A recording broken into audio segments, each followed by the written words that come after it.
The most painful fast food deaths ever. Let's go. Lock in. Raise the roof.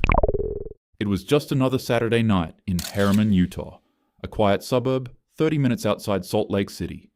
At a local Domino's, orders were taken, pizzas were baked, and both customers and employees alike. Domino's in the UK versus Domino's in the US. I know this has nothing to do with deaths, but the UK Domino's is so much better. I can't explain it. It's a different company, and I'll fight anybody who disagrees. Conversed with each other. Since I'm closing tonight, can I get the ox? No. Bro, please. No. Please. No! Stop asking me. Just shut up and make pizzas. My ox is so good, man. Just look. I got Lil Poomp, 6ix9ine, Diddy, and Bebopa. Bebopa? Bedoa Booty. I also got Miles, man. Just please, dude. I want to be on ox. Shut up! Your taste sucks. That's why your girl left you. Just make... Yeah, I'm not sure how accurate this dialogue actually is, but I imagine working in somewhere like Domino's, and anybody who's worked in fast food, please let me know in the comments, must be stressful as Fair enough, when it's slow, it's nice and easy, but when you're busy at a dinner and lunch rush, it must get crazy. the f***ing pizzas.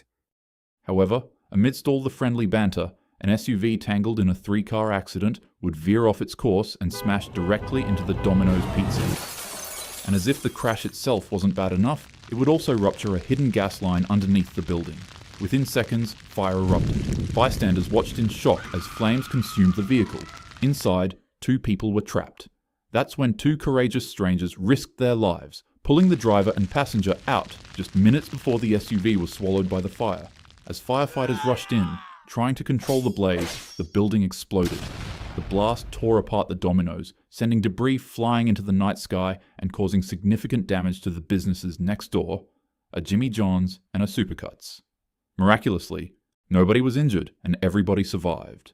Even the firefighters standing near the restaurant when it exploded How do they all survive? How do the pizza workers survive that? managed to walk away unharmed.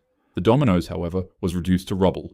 What had been a neighborhood pizza joint became the epicenter of one of Harriman's most destructive accidents. That is gone. That's completely destroyed. That is no longer there. The gas fire is mental. It's just, it goes. It's gone. It doesn't exist anymore. The Mayo Incident. It was supposed to be just another quiet evening shift at a Subway near downtown Atlanta.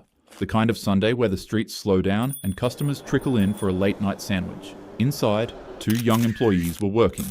Okay, US Subway is so much better than UK Subway. It just is. I think there's more variety in sauce, cheese, and bread. The US, you get a flatbread. You can't get that in the UK. And it's like chewy and it's incredible. And anybody who disagrees with me, I'll fight you. Doing their jobs, making food, and chatting with regulars.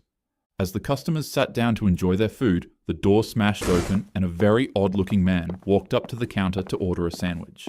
What happened next would quickly turn everybody's night into a complete nightmare. With what seemed like an insignificant and easily resolvable issue, tensions began to rise. The disagreement, which could have ended with a simple solution, instead festered, and the customer's anger built up until it boiled over. Words turned into threats, threats turned into physical exclamations, and before you knew it, the psychopath pulled out a weapon. In seconds, before anyone could react, fate was already sealed. The 26-year-old woman immediately collapsed behind the counter, unfortunately unresponsive, and her 24-year-old co-worker was also terribly struck, but they somehow clung to life. Over a f***ing sandwich? What is wrong with people? There are crazies everywhere, I guess, especially here in the US, currently and temporarily in Houston, and which is okay, it's nice down here, but everywhere I visit in the US, there are some absolute mental cases, and some of them can just walk into a Subway, I guess. To make it worse, the victim's son was inside the store and witnessed all the horror unfold. Police later arrested the suspect, a 36-year-old man who lived just across the street. He was charged with multiple felonies and later booked that same night. Investigators said the entire incident started simply because he thought there was too much mayo on his sandwich. Wild Wings. It was just after 5:30 p.m. at a Buffalo.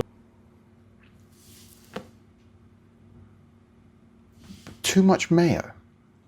Yeah, well, you have too much mayo inside you in jail, so what was the point? Wild Wings in Burlington, Massachusetts. The dinner rush was minutes away, and employees were scrambling to prep the floor, the food, and the restaurant. That's when a simple routine cleaning would escalate into a complete catastrophe. You see, earlier that day, a worker had to mop the kitchen floor with a standard acid-based cleaner. Just a little bit later, another worker followed up with more mopping to prepare for the upcoming dinner rush. The only issue was that he was using a chlorine bleach product.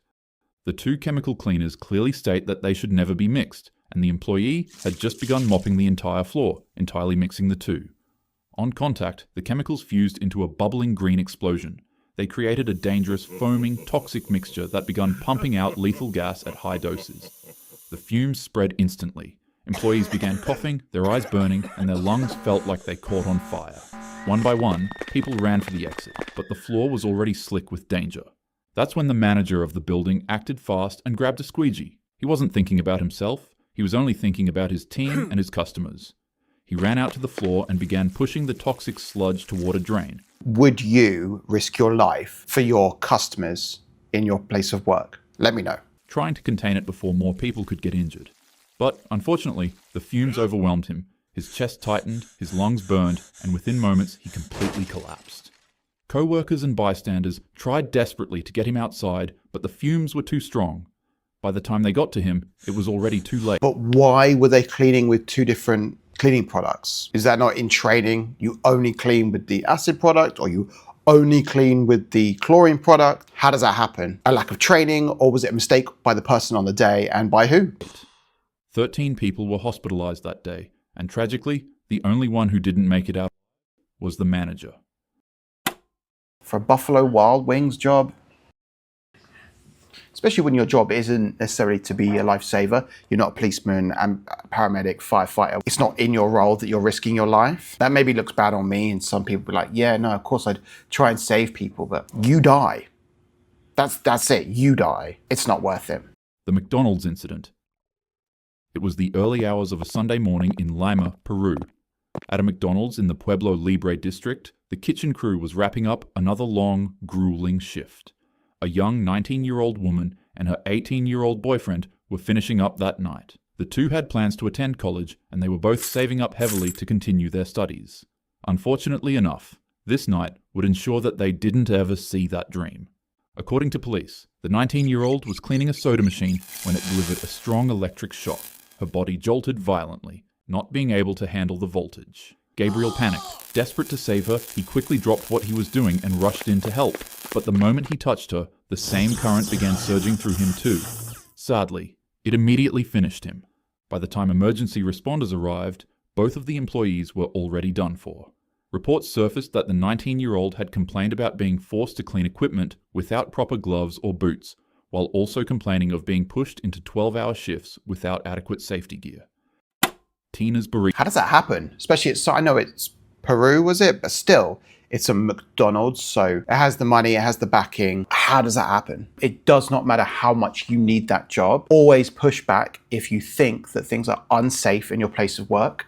If you think that you could be doing this job in a safer way, explain it to your manager. If they ignore it and don't help you, you go above their head. That, or you quit the job, you leave, you go somewhere else. Because this kind of is what happens. And we're all human, so these mistakes can happen so easily. It was just another night in Vernon, California, Burritos. a strange industrial pocket just south of downtown Los Angeles.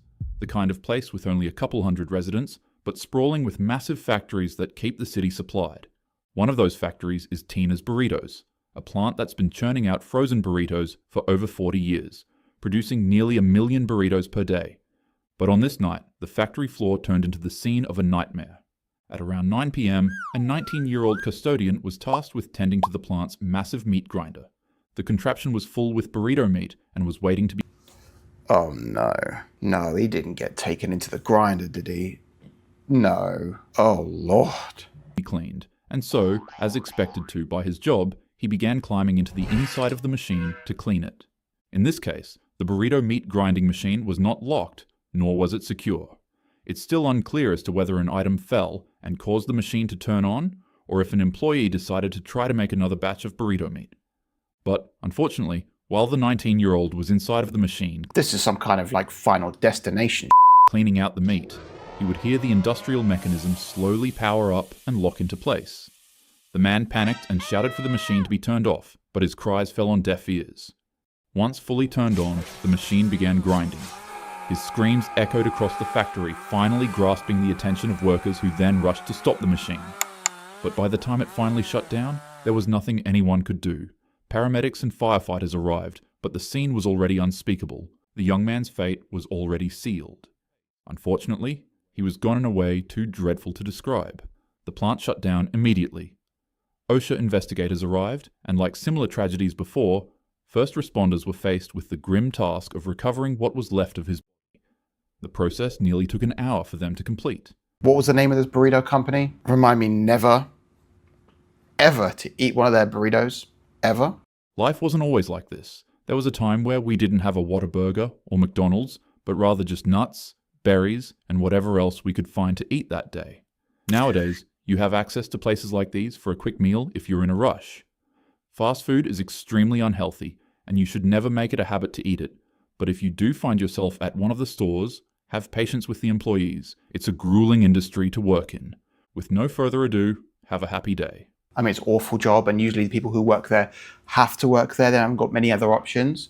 So just always be nice, always be pleasant, say your please and thank yous. And on that note, make sure you subscribe and join the gang, and I'll see you in the next one. See me on way out of here too far. This ass really caught my ass. Bitch so pretty, look better. Popping on Susan, she calling me daddy. Walking on shit, trying to look like this. Came out the color, they never made a swagger. Security bank. That BMG.